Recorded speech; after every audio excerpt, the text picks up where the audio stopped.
American benevolence and shifting modes of production, agricultural production in Bukidnon, and entry of American into Bukidnon.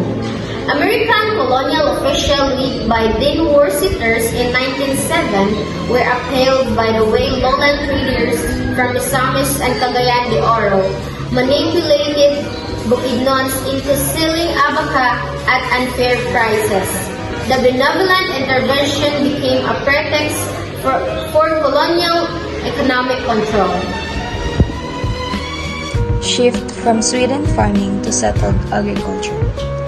Farm schools taught natives settled farming to ensure food supply and integrate them into the colonial economy. This signaled a deliberate transformation from self-sustaining indigenous methods to capitalist agricultural production. Rise of a mestizo landlord class. American colonial powers relied on local figures to manage agricultural enterprises, entrenching a new class of elites who benefit from land appropriation. Cato Ranch expansion. The province climate and geography were ideal for ranching Filipino and American elites seek their 25 years leases at a minimal cost, often violating land ownership laws. Indigenous displacement and violence. Ranchers fence off large tracts of land, cutting off indigenous access to water sources and farmland. Armed guards enforce these boundaries. Establishment of pineapple plantations. Calpac or California Packing Corporation began operations in 1928 and was later granted tens of thousands of hectares through legal proclamation. Impact of the Regalian Doctrine. This doctrine erased indigenous land rights, allowing the government to redistribute ancestral domains to private companies. Corporate includes in social inequality.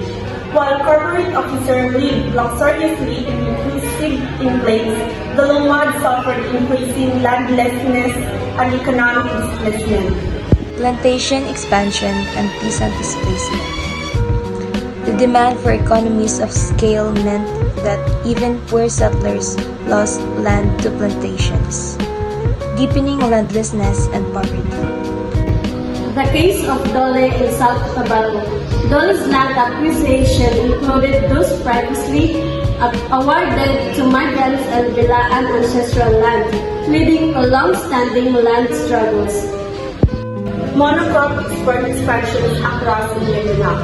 Driven by the global demand, 300,000 hectares are now dedicated to the banana, pineapple, rubber, and palm oil for the export, with a further expansion expected.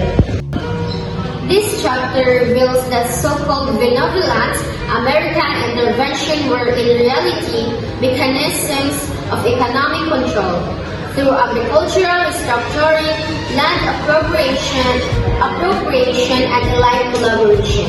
Indigenous people, especially in Bukidnon, experienced displacement, marginalization, and violence. The legacy continues today through transitional plantation and growing landlessness among both Lumans and settlers communities.